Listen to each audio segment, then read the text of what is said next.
మాధవ గాయత్రికి పెళ్లి చేస్తానని తాయారుకు సవాలు విసిరిన మహాలక్ష్మి. ఇంతకు ఏం జరిగింది? అసలు మాధవ గాయత్రికి పెళ్లి చేస్తానని తాయారుకు సవాలు విసరడం ఏంటి మహాలక్ష్మి? ఇదంతా కూడా వీడియోలో చూసి తెలుసుకునేద్దాం. పొదరిల్లు అప్కమింగ్ ఎపిసోడ్స్లో ఏం జరగబోతుందో ముందుగా తెలుసుకోవాలి అనుకుంటే వీడియోని లైక్ చేసి ఛానల్ని సబ్స్క్రైబ్ చేసుకోండి.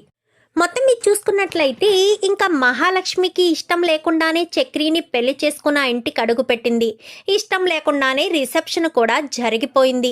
ఇంకా గదిలో కూర్చుని ఆలోచిస్తున్న మహాలక్ష్మికి ఎప్పటికో నిద్ర పట్టడం, మరుసటి రోజు ఆలస్యంగా నిద్ర లేచి చూసేసరికి బయట అందరూ మగవాళ్లే కావడంతో ఎలా పడుకోవాలి, ఎలా ఉండాలి అనేది ఏమీ తెలియక ఇంకా వాళ్ళు ఇష్టం వచ్చినట్టు పడుకుని ఉండడం, బయట నారాయణ ప్రవర్తన, ఇదంతా చూసిన మహాలక్ష్మికి ఎంతో విసుగనిపిస్తుంది, చిరాకనిపిస్తుంది.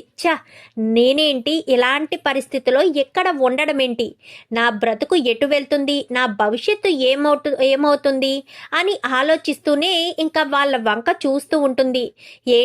ఏంటమ్మా అలా చూస్తున్నావు అని చెప్పనగానే, నాకు నిజంగా ఇష్టం లేకుండా నా పరిస్థితి బాగోకుండా ఇక్కడికి వచ్చాను.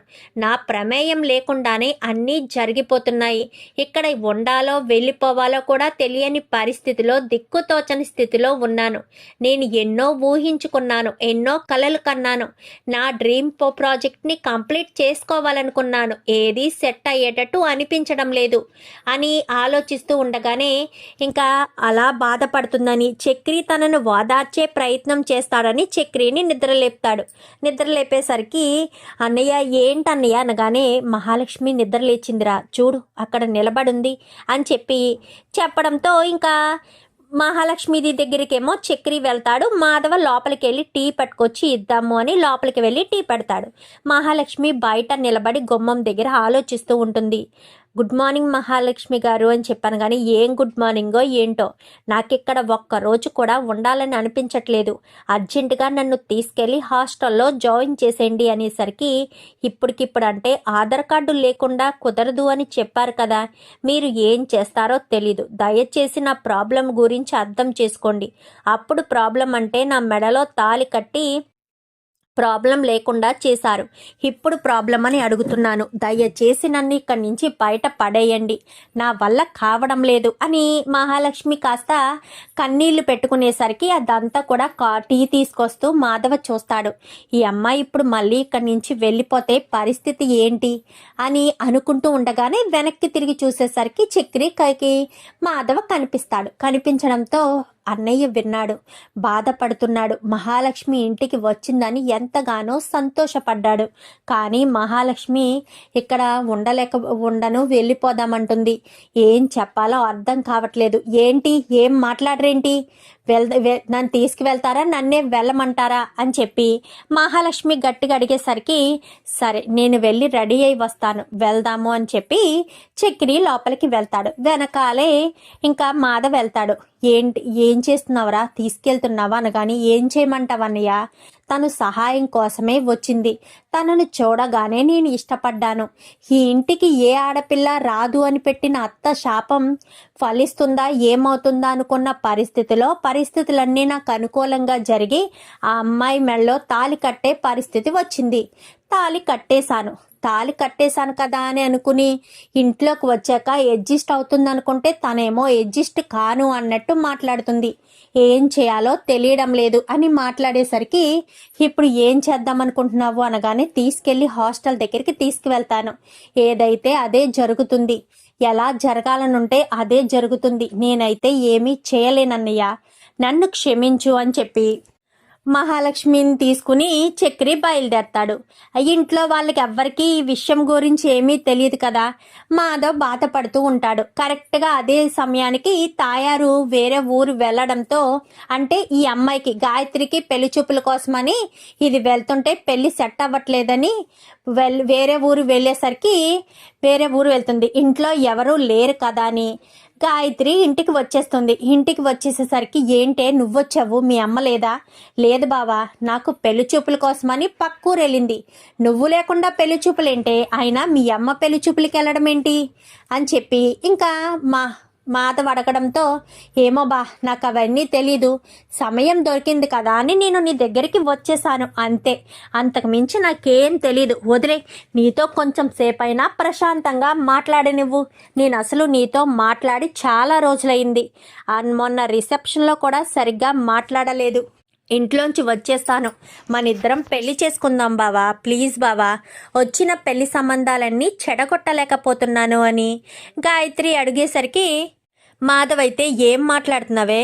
మీ అమ్మ ఊరుకుంటుందా? అయినా మీ అమ్మ మనస్ఫూర్తిగా నాకు ఇచ్చి పెళ్లి చేయాలి అంతే తప్ప బలవంతంగా చేస్తానంటే నేను అస్సలు చేసుకోను. నా గురించి నీకు తెలుసు కదా. తెలుసు తెలుసు, ఏం చేస్తామో, తెలిసినా ఏమీ చేయలేని పరిస్థితి అని మాట్లాడుకున్న తర్వాత, సర్లే ఉండు, నాకు వంట పని ఉందని గబగబా వంటగదిలోకి వెళ్తాడు. ఇంకిక్కడ మహాలక్ష్మి, చక్రి ఇద్దరు హాస్టల్ దగ్గరికి వెళ్ళడం, అక్కడ ఆధార్ కార్డు లేదు అని చెప్పినా హాస్టల్లో జాయిన్ చేసుకుంటాను, కొంచెం డబ్బు ఎక్కువ అవుతుంది అని చెప్తారు. తన ఆధార్ కార్డు లేకపోతే మీ ఆధార్ కార్డు అయినా ఉందా అని చెప్పనగానే, ఉంది అనేసరికి, మీరెవరు ఇంతకీ, ఎవరు, మీ ఇద్దరికి రిలేషన్ ఉంటేనే మీ ఆధార్ కార్డు పనిచేస్తుంది అని చెప్పాను. కానీ తను నా భర్త అని చెప్పి మహాలక్ష్మి తొందరపడి, అంటే కావాలని చెప్తుంది. ఎందుకంటే రిలేషన్ ఉంటేనే కదా పనిచేస్తుంది అని చెప్పింది. భార్య ఆధార్ కార్డు లేకపోయినా భర్త ఆధార్ కార్డు అయినా ఉంటుంది కదా అన్న ఉద్దేశంతో ఉపయోగపడుతుందని భర్త అని చెప్పడంతో చక్రి చాలా సంతోషపడతాడు.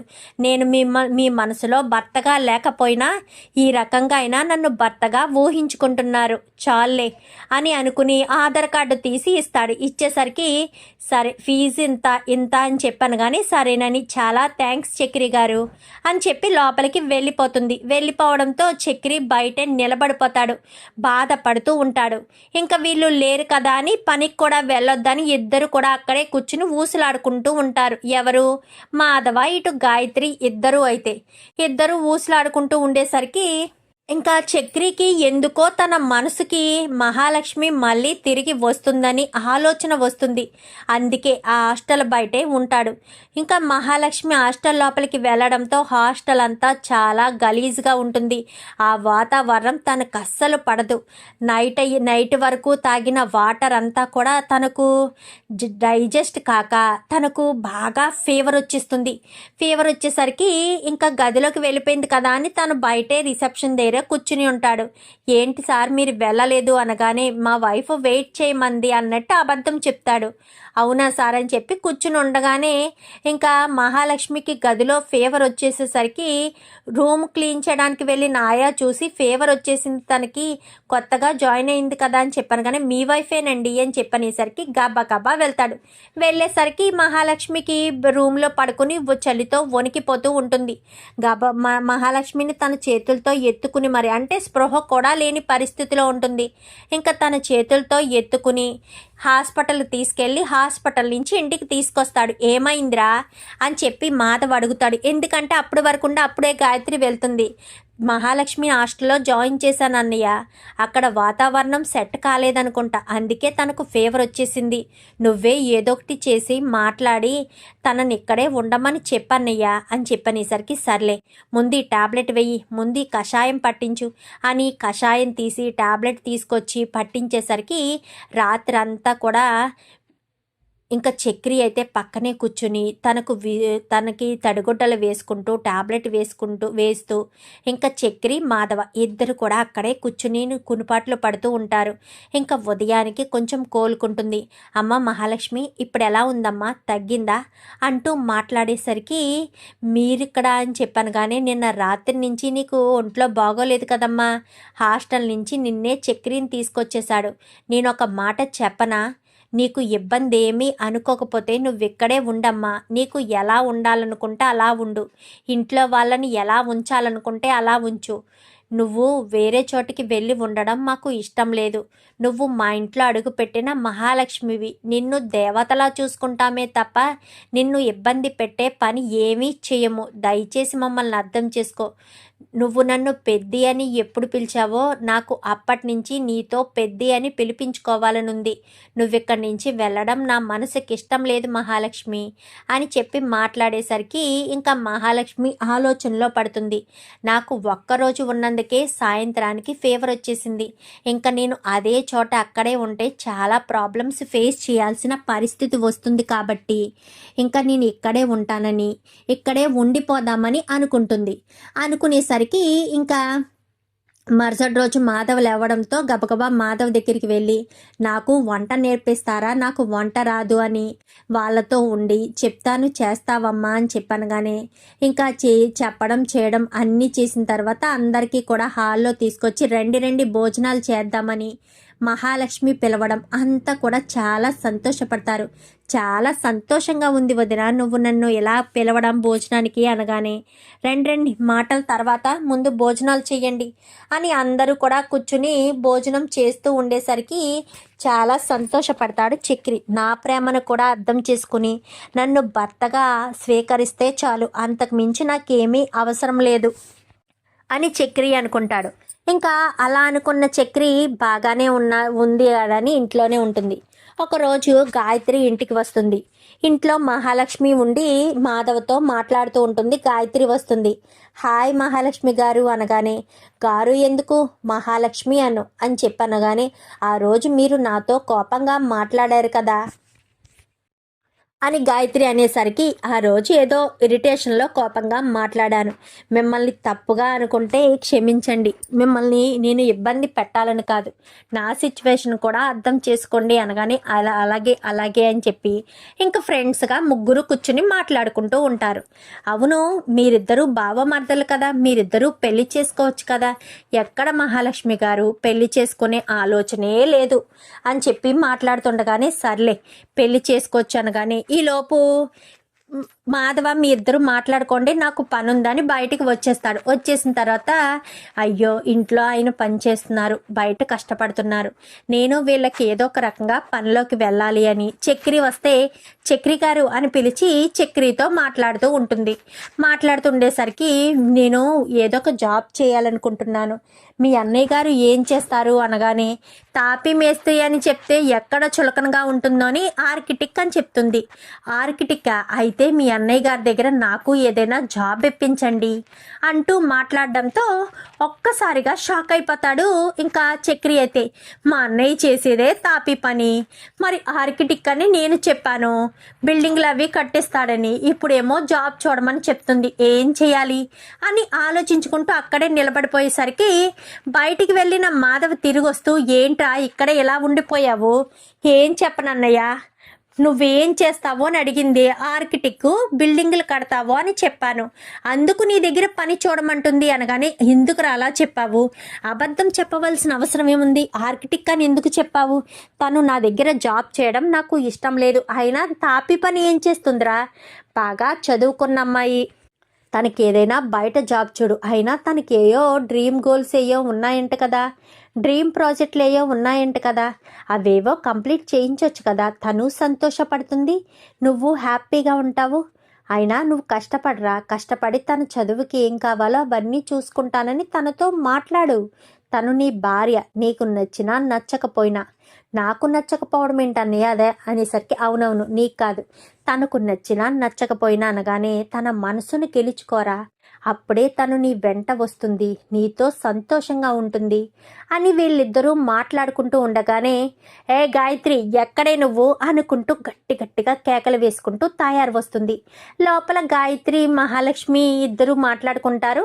వీళ్ళిద్దరూ బయట ఉంటారు. గబగబా బయటకు వచ్చి మహాలక్ష్మి చక్రి పక్కన నిలబడుతుంది, గాయత్రి వచ్చి ఇక్కడ అదో పక్కన నిలబడుతుంది. నిలబడేసరికి ఏంటే ఇంటికి రావద్దని చెప్తే నీకు అర్థం కాదా అని మాట్లాడుతుండగానే ఇది ఈ ఇంటికి నేను ఎందుకు రాకూడదు, పెళ్ళయ్యాక నేను వచ్చేది ఈ ఇంటికే కదా, నేను ఈ ఇంటికి వస్తాను, వచ్చి తీరతాను అంటూ మాట్లాడడంతో పిచ్చా నీకు, ఇంటికి రావద్దంటే వచ్చి తీరతాను అంటూ మాట్లాడతావేంటి, నీకు ఇంటికి వచ్చే హక్కు అర్హత లేదు, నీకు ఇంట్లో వాళ్ళతో ఏ బంధం లేదు, అది నువ్వు అర్థం చేసుకోకుండా ఇంటికి వస్తాను అని అలా ఎలా చెప్పగలుగుతున్నావు, ఇంకొక మాట విను, అసలు నువ్వు ఇంటికి వచ్చే అవసరం ఏముంది, నీకు ఇంటికితో నాకే సంబంధం లేనప్పుడు బావా మరదలంటూ నువ్వు మాట్లాడడం ఏంటి, రావే అని చెప్పాను కానీ నేను బావని పెళ్లి చేసుకుంటాను అనేసరికి బావా ఎవడే నీకు బావా, వీడు నీకు బావా, ఈడు నీకు ఎప్పటికీ బావ కాడు, నీకు మరొక సంబంధం చూసి నిన్ను అంగరంగ వైభవంగా నీ పెళ్లి చేస్తానే అంటూ మాట్లాడడంతో, ఎందుకండి వాళ్ళిద్దరినీ విడదీయాలని ఎందుకు చూస్తున్నారు? వాళ్ళిద్దరూ ప్రేమించుకుంటున్నారు కదా, వాళ్ళిద్దరికీ పెళ్లి చేస్తే సంతోషంగా ఉంటుంది కదా గాయత్రిని మాధవ్ గారి నుంచి దూరం చేయడం అంత మంచిది కాదు అనగానే, ఏంటమ్మా నువ్వు నాకు నీతి సూత్రాలు చెప్తున్నావేంటి? నీ హద్దుల్లో నువ్వుండు. నా కూతురికి ఎవరినిచ్చి పెళ్లి చేయాలో, ఎవరినిచ్చి పెళ్లి చేయకూడదో అన్ని విషయాలు నాకు తెలుసు. నీ హద్దుల్లో నువ్వు ఉండి ఉంటే బాగుంటుంది అని చెప్పి మాట్లాడేసరికి, ఏంటండి పోనీలే కదా అని మంచిగా చెప్తుంటే మీరు ఎలా మాట్లాడుతున్నారు అని మాట్లాడుతుండేసరికి, అది కాదు, నువ్వు ఏదో రకంగా నువ్వు ఇంట్లో అడుగు పెట్టినట్టే నా కూతురు కూడా ఇంట్లో అడుగు పెట్టాలనుకుంటున్నావా? ఎప్పటికీ నా కూతురు ఇంటికి కోడలు కాదు. మీరు వాళ్ళిద్దరినీ విడదీసే అవకాశం మీకు ఇవ్వను నేను అని చెప్పాను. కానీ ఏంటి పిల్ల, ఏంటి నువ్వు నా కూతురి పెళ్లి గురించి మాట్లాడడం ఏంటి? అవునండి మాట్లాడతాను, మాట్లాడి తీరుతాను. గాయత్రి, నీకు మాధవ్ గారంటే ఇష్టమే కదా, మాధవ్ గారికి కూడా నువ్వంటే ఇష్టమే కదా, మీ ఇద్దరి పెళ్ళి నేను చేస్తాను, మీ ఇద్దరికి పెళ్ళి జరిగేటట్టు నేను చూస్తాను అంటూ ఇంకా మహాలక్ష్మి మాట్లాడుతుంది. అమ్మ మహాలక్ష్మి అనగానే, మీరుండండి అని చెప్పి మాట్లాడుతుండగానే, ఏంటే నా కూతురి పెళ్లి చేస్తానని నాకే సవాల్ విసురుతున్నావా? ఇప్పటి వరకు చెప్పానంతే, సవాలు విసరలేదు. ఇప్పుడు సవాలు విసురుతున్నాను. నా మాధవ గారికి ఇటు గాయత్రికి ఇద్దరికి పెళ్లి చేసే బాధ్యత నాది. నేను వీళ్ళిద్దరికీ పెళ్లి చేసి తీరుతాను. నన్ను వాళ్ళిద్దరికీ పెళ్లి చెయ్యొద్దని చెప్పే హక్కు అధికారం మీకు లేదు. నేను ఖచ్చితంగా చేసి తీరుతాను అంటూ మాట్లాడేసరికి ఒక్కసారిగా ఇంకా వీళ్ళిద్దరూ షాక్ అయిపోతారు. ఏం మాట్లాడుతున్నావు, నువ్వెలా పెళ్లి చేస్తావు అని ఇంకా వాళ్ళు, అంటే మా తాయారుతో పాటు వాళ్ళ అన్నయ్య కూడా వస్తాడు కదా, వాళ్ళ అన్నయ్య అడిగేసరికి, చేసి తీరతాను అని సవాల్ విసురుతున్నాను.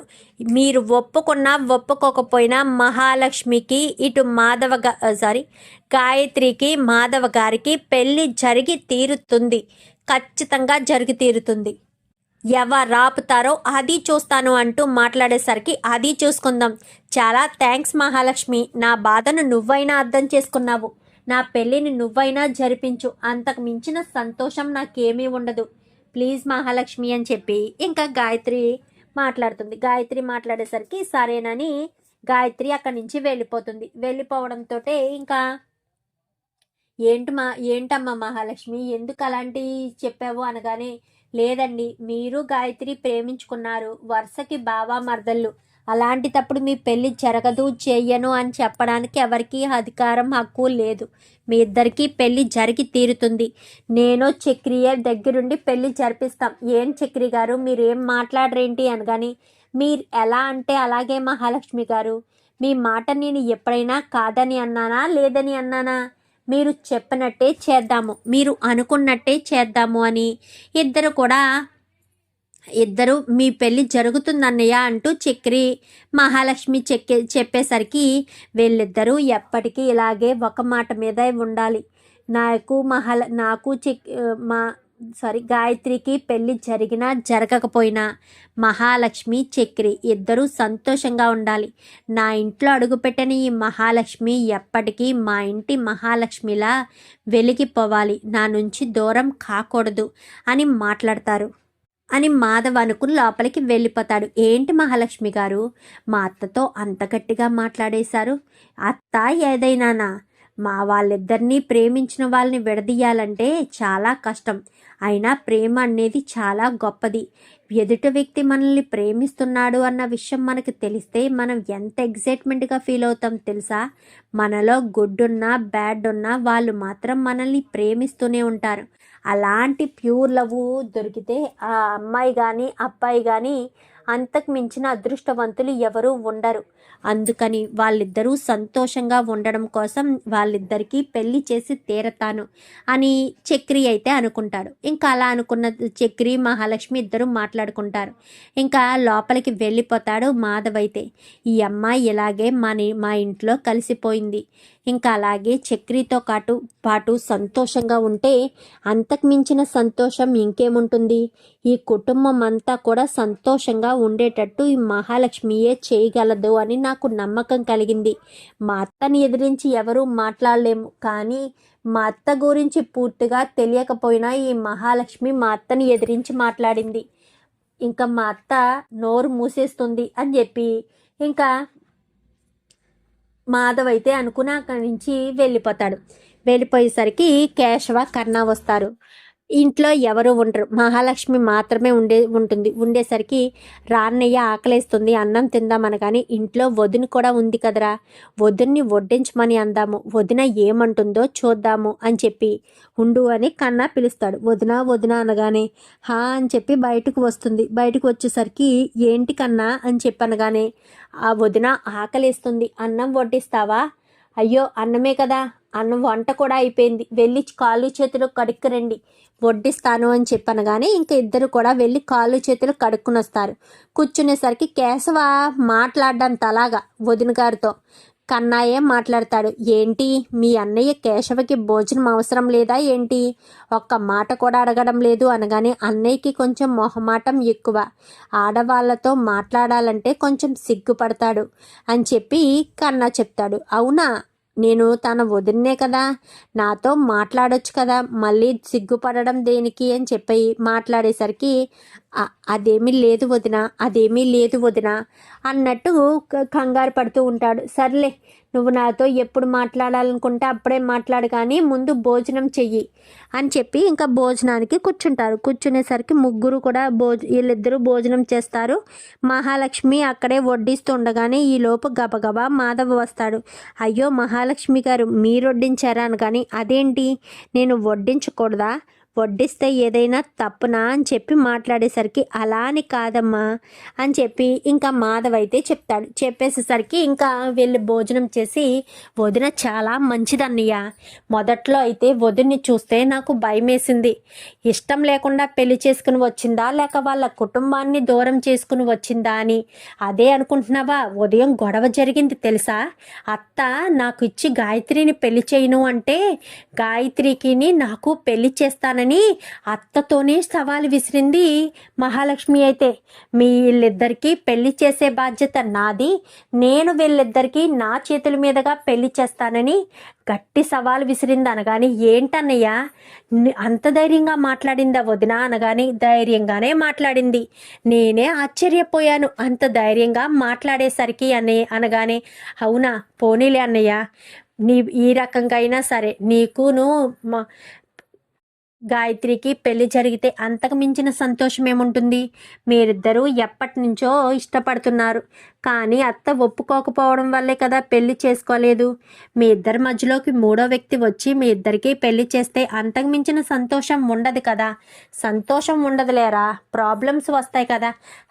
ప్రాబ్లమ్స్ ఎప్పుడు వస్తాయిలే అన్నయ్య. ఏంట్రా కన్నా నువ్వు ఈ మధ్య పెద్ద మాటలు మాట్లాడేస్తున్నావు, నువ్వింకా చిన్నపిల్లవాడివే అని చెప్పి మాట్లాడుతుండగానే చాలే అన్నయ్య, నేను ఇంకా చిన్నపిల్లోనేం కాదు, నేను పెద్దవాడినయ్యాను, ఏది మంచో ఏది చెడో అన్నీ నాకు తెలుసు, నాకు తెలియకుండా ఏమీ లేవు, మీరన్నీ నన్ను తప్పుగా అర్థం చేసుకుంటున్నారు, మీరు నన్ను తప్పుగా చిన్నపిల్లోని అని అంటున్నారు అని చెప్పి ఇంకా కన్న అయితే అంటాడు. ఇంకా అంతా కూడా ముగ్గురు కలిసి భోజనం చేస్తూ ఉండగా ఈలోపు చక్రి వస్తాడు. మరో పక్క నుంచి మహాలక్ష్మి వచ్చి మనము కూడా భోజనం చేసేద్దాము అందరం కలిసి కూర్చుని అని అందరూ కలిసి కూర్చుని భోజనం చేస్తూ నవ్వుకుంటూ ఇంకా ఎంతో ఎంజాయ్మెంట్ చేస్తుంది. మహాలక్ష్మికి ఎంజాయ్మెంట్ ఎంతో సంతోషాన్ని ఇస్తుంది. వాళ్ళ ఇంట్లో స్ట్రిక్ట్ రూల్స్, వాళ్ళ నాన్న అది ఇది, కానీ ఇక్కడ మహాలక్ష్మి అందరితో పాటు కలిసి ఉండడం, మహాలక్ష్మికి ప్రిఫరెన్స్ ఇవ్వడం, అదంతా చూసి మహాలక్ష్మికి ఎంతో ఆనందం కలుగుతుంది. మరి తాయారుతో సవాలు విసిరినట్టుగా మాధవకు గాయత్రికి పెళ్ళి ఎలా చేస్తుంది, ఇదంతా కూడా రాబోయే ఎపిసోడ్స్లో చూసి తెలుసుకునేద్దాం. మా వీడియో కనుక మీకు నచ్చినట్లయితే వెంటనే లైక్ చేసి మా ఛానల్ని సబ్స్క్రైబ్ చేసుకోండి. Thank you for